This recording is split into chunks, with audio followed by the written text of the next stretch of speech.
What's up guys, welcome to Daily Refinement. In today's video, I'm talking about the 5 biggest mistakes I've made as a reseller, so please smash the like button, consider subscribing.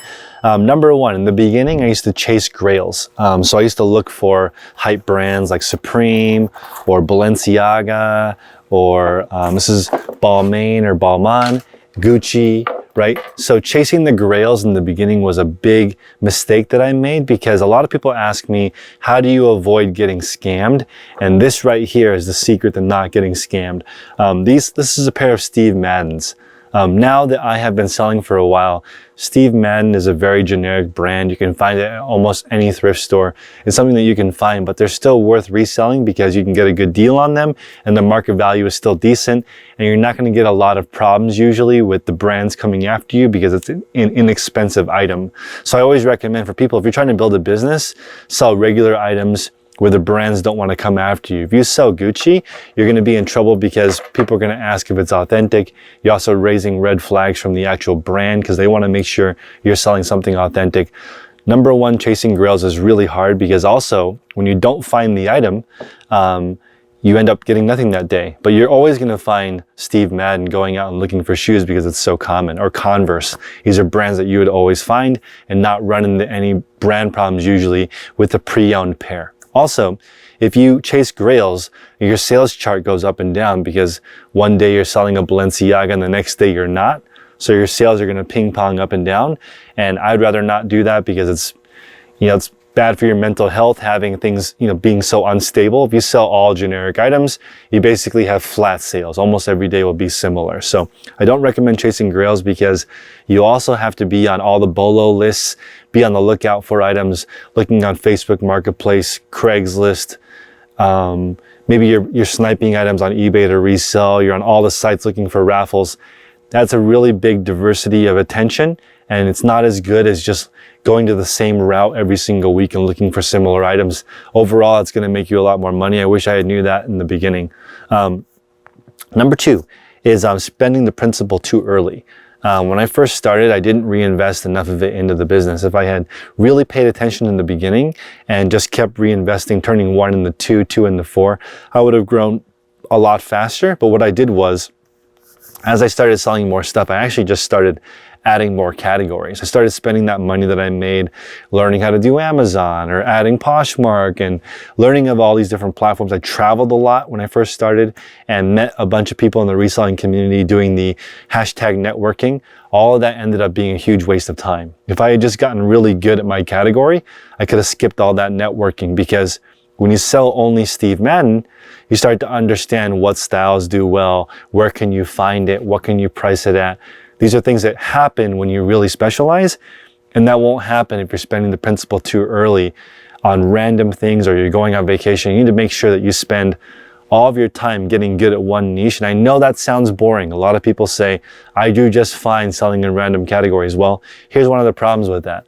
When you stop working, your store stops working. For me, since I sell all the same stuff, it's easy for me to hire people to find it, to list it, to photograph it, to store it, to ship it. I can actually take a vacation because things are set up so they're modular.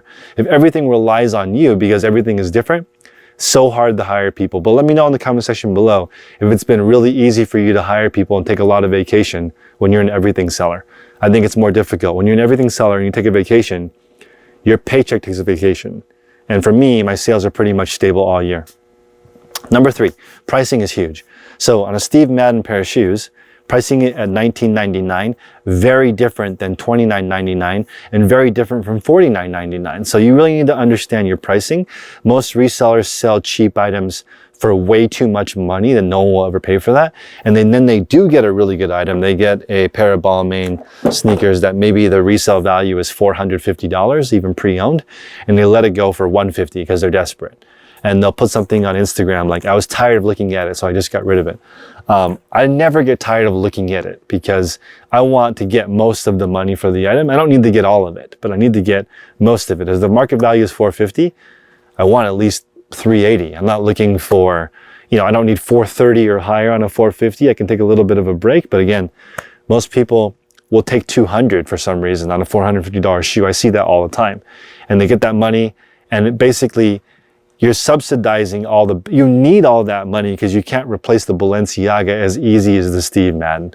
The Steve Madden, maybe if you get all your shoes for $10, maybe you accept everything over $18, right? You don't have to wait for $26.99, which might be the value of a pre-owned Steve Madden. Also remember, when you're selling shoes, you'll learn all the different tests to check if they're going to be legit or not. You'll be able to tell wear patterns. You'll be able to look at the size. If there's no size, you'll be able to tell by the measurements. You'll be able to take accurate photos. All comes with basically niching down. So again, number 3, the biggest issue, pricing items way too high or way too low. Number 4, this might be the biggest mistake. Even though it doesn't stand out to me, it definitely is one of the biggest mistakes, which is looking for shortcuts. People love all my macro shortcuts to make the computer screen go faster, when really, when I add up all those shortcuts, they don't add up to very much.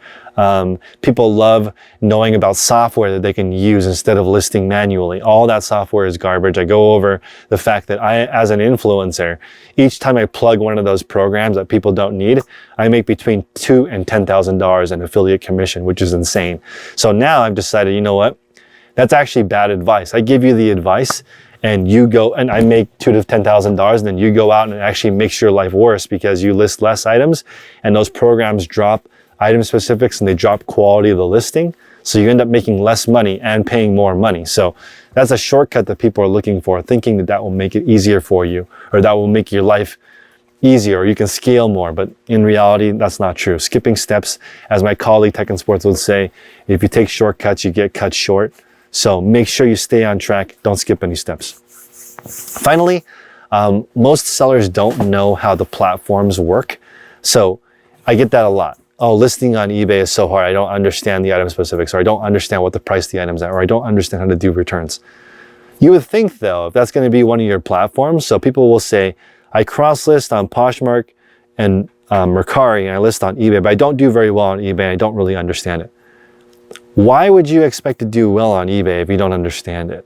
There's plenty of people who do well on Poshmark only. They understand how Poshmark works. I wouldn't say, you know what, I don't really know how to sell on Amazon, and you know what, I don't get very many good sales on there. That's obvious. If you don't understand how the platform works, you'll never make a lot of money at it. So usually when somebody gets really good at something, if I got really good at selling Steve Maddens, I wouldn't start selling Fila because it's not related. So most of the people who like cross-listing are not an expert in any category. And that's why they feel like they need to diversify their attention and do multiple things. But understanding how one platform works is really important. So for me, I think I understand how eBay works. I know what every button does. I know how all the promotions work. I know where to price my items. I know where to research the pricing. I know how to structure a title. I know how many photos that I want. I want at least 10. I know what kind of return policy I want. Knowing how the platform works is important, but when somebody does present a new platform to me, I will take a look at it and see what it has to offer. When somebody presented Poshmark to me several years ago, I remember Kim, shout out to Kim, she said, why don't you try looking at Poshmark and let me know what you think. I have 600 items in my closet. I use a bot. I share each item about 100 times a day, and I'm selling about 100 of the 600 items every single month. What do you think? And I said, not bad. 100 would be respectable on any platform. That's fine. I like to have people sell through their inventory at least 3 times. So I would hope she was at least 200 sales per the 600. So you'll hear people say, okay, I have 600 items in my closet, cross-listed it on Mercari, cross-listed it on eBay, and now instead of 100 out of 600 sales, they get 150 or 170. And they think, you know what? Cross-listing is the way to go, because without cross-listing, I was only at 100. Not realizing if you spend all that time on one platform, instead of 600 listings, you'll have 1,200 listings, 1,500 listings, because you're really streamlined and you understand how one platform works. When you do that, your sales will be way higher with a double the size closet. So I realize now on Poshmark, one of the reasons why I don't sell on there is the traffic starts to get throttled once your store starts to get to a certain size. So let me know in your comment section below how you feel about that. But as my closet grew, the sales did not match like they did on eBay. So for me, looking at Poshmark, I started to realize that sharing is very important because it games the search algorithm. So you actually rank higher the more often you search. So for me, that made sense. This lady, Kim, told me that she used a bot. So she could artificially raise her ranking in the search system.